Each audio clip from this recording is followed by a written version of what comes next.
Hello everyone, आज हम पढ़ने वाले हैं chapter we are not afraid to die by Gordon Crook and Alan East. तो चैप्टर शुरू होता है। In July 1976 my wife Mary and son Jonathan 6 years old है और उनकी जो बेटी है उसका नाम है सुजैन, वो 7 साल की है।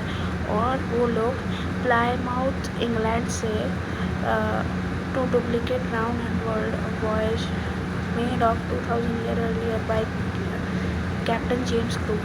वो लोग एक वर्ल्ड का सबसे बड़ा वॉयज में जो कि 200 साल पुराना है जेम्स क्रूक का, उसमें वो लोग जा रहे हैं फॉर द सबसे बड़े टाइम के लिए।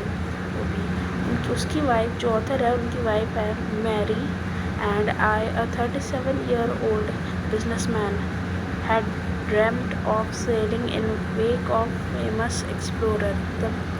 जो ऑथर है वो बोल रहा है कि वो 37 years का है, बिजनेसमैन है और उसका ड्रीम था कि वो एक एक्सप्लोरर बने ऐसे। अब पिछले 16 साल से वो यही सोच रहा है। ये पूरा टाइम बस अपने सी सफेरिंग स्किल्स के लिए ही ब्रिटिश वाटर में अपना हर टाइम स्पेंड करता था इसमें। अब उसका जो बोट है उस बोट का नाम है वेव वॉकर, जो कि 23 मीटर और 30 टन का वुडन हर्ड ब्यूटी से बना हुआ है वो। और वो जो है वो उसने उसको फिट करने के लिए और टेस्ट करने के लिए 1 महीना के करीब बिता दिया है, वो भी रफेस्ट वेदर में। The first leg was plan 3 year। जो पहला था वो प्लान हुआ था 3 साल का कि 1,05,000 किलोमीटर जर्नी वो लोग इसी सेल से कर सकते हैं, उनको पता था। तो वो लोग निकलते हैं वेस्ट कोस्ट ऑफ अफ्रीका से केप टाउन के लिए। वहाँ पर वो ईस्ट की तरफ हेडिंग कर रहे थे, मतलब उस साइड जा रहे थे। तो उनके साथ 2 क्रूमैन थे, एक American Larry Vigil and Swiss Herb Segler who held the tackle one of the most roughest. ये दोनों थे उनके साथ। इतने रफेस्ट सी का नाम है साउदर्न इंडियन ओशन। हमारा जो ओशन है नीचे वाला हिस्सा, वहाँ पर वो लोग उसको टैकल करने की कोशिश करने के लिए अपने 2 क्रू मैन के साथ। क्रू मैन मतलब जो काम करते हैं ना, सी का देखभाली करते हैं वो। On the second day of Cape Town, मतलब केप टाउन में दूसरा दिन, वो लोग स्मॉल गेल्स एंड वो निकलना शुरू हुए। कुछ हफ्तों के लिए वो लोग चलते रहे और Gales did not worry me but the size of waves were alarming. मतलब जो गेल्स थे वो उनको कुछ नहीं कर रहा था, बट जो वेव्स की साइज़ थी वो बहुत उनको मतलब डरा रहा था, क्योंकि वो 15 मीटर के जैसा था। जब दिसंबर 25 हुआ तो उन्होंने पाया कि वो 3,500 किलोमीटर ईस्ट की तरफ है केप टाउन से। एड्रेस में तो मतलब ठीक ही था। वो उनका एक हॉलीडे बहुत अच्छा जा रहा था, क्रिसमस ट्री, न्यू ईयर, कोई वेदर में कोई चेंजेस था बट वो तो होना ही था और वो हो भी गया और इतना ख़राब हुआ। आगे बढ़ता है। जब जनवरी 2 था तो उस दिन वेव्स वर जायनेटिक, मतलब बहुत ख़तरनाक वाली वेव्स आ रही थी। उनका जो सेलिंग था वो भी स्मॉल जिप के ऊपर, मतलब अब वो बस 8 knot का बना हुआ था जो हवा में उड़ता है ना शिप के ऊपर। वो जैसे ही शिप जाता रहा तो उनको सीज रोलिंग टूवर्ड्स ना, उनको पता लग रहा था क्या होने वाला है।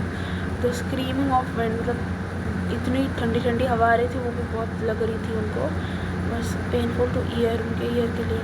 To slow the boat down we dug a strong zip and lashed heavy moving rope. उन्होंने क्या किया, नीचे एक पानी का में अपना जिप जो है वो डाल दिया क्योंकि उनको बचना भी तो है, और उन्होंने बोट को थोड़ा स्लो कर दिया।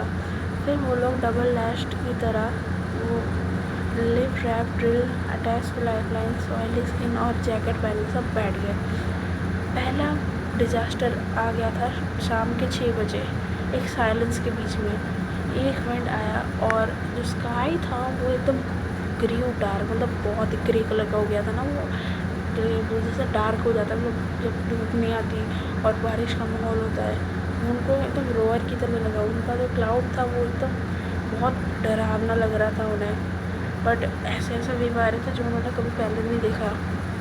फिर उन्होंने और इतने बड़ा एक वेव आया जो कि एकदम twice of height of waves, बहुत उन्होंने ब्रेकिंग द क्रेस्ट कर दिया।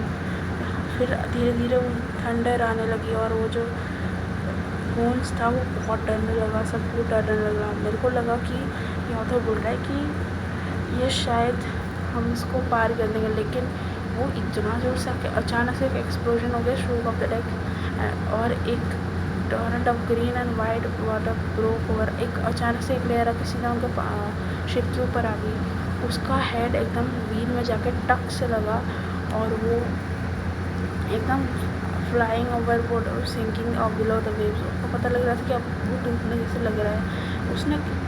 उसने अपना डेथ को एक्सेप्ट कर लिया था कि अब तो मैं गया, अब तो मैं कुछ कर ही नहीं सकता, लेकिन उसको बहुत पीसफुल था। Unexpectedly my head pop after water, वो पानी से बाहर निकल गया थोड़े दूर बाहर।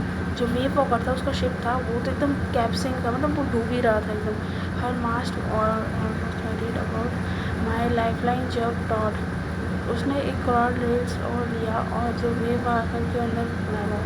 उसका जो वेव था उसने एक डॉल को रैक किया और अपने लेफ्ट, उसको पता लगा कि उसका जो लेफ्ट ट्रिप था वो टूट गया है। उसका मुंह जो था वो खून से भर गया था और उसका दांत भी टूट गया था। फिर भी उसने कैसे भी उठ के वो व्हील को पकड़ लिया और वो नेक्स्ट वेव के लिए चलने लगा। सारी जगह बस पानी पानी था और वो समझ सकता था कि अब वो कुछ भी कर ले बस सब होने वाला है। Suddenly front hatch Mary appear, उसकी वाइफ आई। हम तो डूब रहे हैं, वो चिल्लाई जोर से। जो डेक्स है वो स्मैश हो गया है, हम पूरा वाटर पे है। Take the wheel I shouted and scrambled for hatch. The Larry and her were pumping, जो लाइक मैडमैन, वो जो लोग थे क्रूमैन, वो पानी को पंप कर रहे थे, लेकिन वो भी क्या तो सब टूट गया। एक एंगल भी बहुत क्रेज था, वो तो मतलब इतना बड़ा एक वो वेव आया है। उनका जो क्लॉथ, क्रॉकरी, चार टेन सब कुछ पानी के अंदर गया है। वो लोग मतलब आधा डूबे हुए थे और आधे बच्चे क्या दौड़ के अपने बच्चे के कैबिन के पास, तुम लोग सही हो? तो वहाँ से आवाज़ आई कि हाँ हम ठीक है बंक के ऊपर से। लेकिन उसकी जो बेटी थी वो बोली कि मेरा सर थोड़ा दर्द हो रहा है। तो उसने अपना आँखों के ऊपर दिखाया तो उसके सर पर एक बड़ा सा बम्प हुआ था। अब I had no time to worry about this bump. After finding a hammer, उसने एक हैम्बर स्क्रू और कैनवस लिया। उसने उस स्टेप को उठाया और उठा के साइड ओपन कर दिया और थोड़ा पानी लेके निकाल रहा था। वो लोग थोड़ा रिपेयर करने की कोशिश की, लेकिन उनको पता था कि वो डूबने वाला है। कैसे भी उन्होंने जो भी स्ट्रेच किया कैनवस को और वाटरप्रूफ हट को ग्रेविटी होल्ड के ऊपर रखा। This screen below almost now reflect over.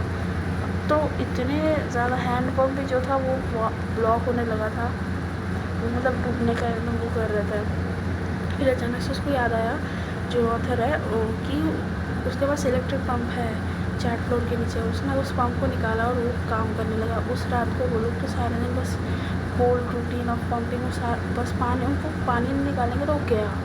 Steering and working, उन्होंने रेडियो से मेडे की कॉल की, मेडे मतलब कि हेल्प के लिए, लेकिन कोई उस कॉर्नर ऑफ वर्ल्ड से कोई उसको हेल्प नहीं करने आया। इसको पता ही नहीं लगा होगा नेटवर्क कहाँ होंगे। जो सूख का था उनकी बेटी का वो बहुत बड़ा होकर फूल रहा था और वो उसके आईज जो था वो ब्लैक हो गया था। वो मतलब उसके हाथ में भी एक डीप सा कट आया था। मैंने जब उसको पूछा तुमने मेरे को पहले क्यों नहीं पता बोलता, कि उसने अपने बाप बोला मैं आपको डराना नहीं चाहती। जब मॉर्निंग हुई 3 जनवरी का जो पंप है पूरा उसने वाटर बहुत निकाल ही दिया था, बट उसको फिर भी लीक हो ही जा रहा था। फिर उसने सोचा कि क्यों ना हम कुछ है ही नहीं कुछ करने के लिए।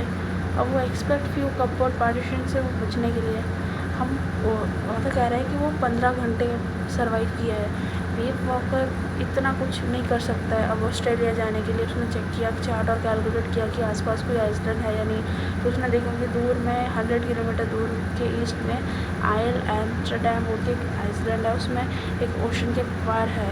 4 जनवरी के दिन वो 36 आवर्स के पूरा पंपिंग के बाद वो लोग बस उसका प्रेशर ही निकाल पाए थे, लेकिन उसमें कुछ नहीं कर पाए। लेकिन उनको लगा कि अब तो हमें आइसलैंड की तरफ जाना चाहिए। अचानक से मैरी को थोड़े खाने, प्रॉन्ड बीफ और क्रैकर और बिस्कुट मिले जो कि उनका पहला खाना था 2 दिन बाद। ये इसके बाद इतना शॉर्टेज 4 बजे के करीब एक विंड आया और 40 नॉट जो था सी वर गेटिंग हाई। अब तो और भी खतरनाक दिन आने वाला है 5 तारीख को। अब तो बच्चों ने बोला, जॉन उनका बेटा बोलता, डैडी क्या हम मरने वाले हैं? तो उसने अश्योर किया कि नहीं, लेकिन फिर भी बच्चे बोलते मैं डरने के लिए मैं मरने के लिए डरूँगा नहीं अगर हम साथ में मरेंगे तो आप मम्मी सुजैन और मैं, ऐसा उस बच्चे ने बोला। तो आई कुड अब जो अदर बोल रहे कि उसके पास तो कोई वर्ड है नहीं बोलने के लिए, कि बच्चों के पास इतना डिटर्मिनेशन है, मतलब वो इतना स्ट्रॉन्ग होकर घूम रहा है। फिर भी वो तो पहले एंकर से अभी 9 ऑन रॉक से 22 लीटर प्लास्टिक का बैरल उन्होंने फेंका और उस शाम को वो लोग सारे बैठे हुए थे अपना होल्डिंग हैंड करके, तो प्लैंक सब कुछ टूट रहा था। लेकिन जो वेव वॉकर है वो सुबह की 6 तारीख की सुबह चार्टरूम में स्प्रेडिंग और ड्रिफ्टिंग 1500 किलोमीटर के लिए जाना, लेकिन सामने तो एक 65 किलोमीटर का आइसलैंड था, तो वो उसके ऊपर जाने लगे। तो उसकी जो बेटी थी उसने बहुत ही दर्द से वो उसके पास आई और उसका जो हेड था वो बहुत बड़ा हो गया, तो उसके आइज़ जो थे वो ब्लैक हो गए थे। उसने एक अपना हैंडमेड कार्ड दिया, उसमें कार्ड में उसने एक कैरी केजेस बनाए थे, मतलब कार्टून्स होते हैं ना, किसी का भी बॉडी पार्ट्स को बड़ा कर देता है, वैसा वाला कार्टून दिया। फिर उसने बोला कि ये तुम्हें लाफ्टर है, तो वो भी हंसने लगा थोड़ा सा। और बेटी ने लिखा था how I love you both, उसने थैंक यू लिखा था और उसने लिखा था होप फॉर बेस्ट अमाउ। उसने फिर से अपनी कैलकुलेशन को चेक किया, फिर उसने अब उसका ना कॉम्पास गुम हो गया, फिर उसने एक दूसरा वाला स्पेयर कॉम्पास, एक कॉम्पास है जो ख़राब है, उसके ऊपर वेस्टर्न जो करंट आ रहे थे वो इंडियन ओशन से आ रहे थे। जब 2 PM हुआ, लैरी स्टीयर जो उसका क्रू मैन था वो बस आइसलैंड में पहुंचने के लिए जा रहे थे। अचानक से एक सब जा ही रहता है ट्राउट साइड। अब उसके लड़के ने आकर उसको हक किया, क्योंकि आप मेरे सबसे बेस्ट डैडी हो। उसने बोला आज मैं डरूँगा नहीं, बट यू मस्ट बी सो। उसने बोला कि फिर उसने बोला कि हमें तो आइसलैंड मिल ही चुका है क्या? I shouted. फिर वो एकदम सामने था। फिर वो भाग के जाके वो एम्स्टर्डम में रॉक के पास उसने मतलब कि भाग के जाके वो स्टील से वो लेके गया। उसके सुबह जाके 28 आइसलैंड वाला आइसलैंड था उसमें। वो तो बहुत खुशी से, और उसको लगा कि अब मेरी 7 साल की बच्ची भी नहीं कर रही। उसका हेड इंजरी हुआ था, उसको 6 ऑपरेशन हुए, उसका ब्लड क्लॉट हो गया था स्किन और स्कल के बीच में। एक 6 साल की लड़की और लड़का जो कि मरने के लिए डरे ही नहीं। ये था स्टोरी, ऐसे ख़त्म होता है स्टोरी। मिलते हैं नेक्स्ट वीडियो में।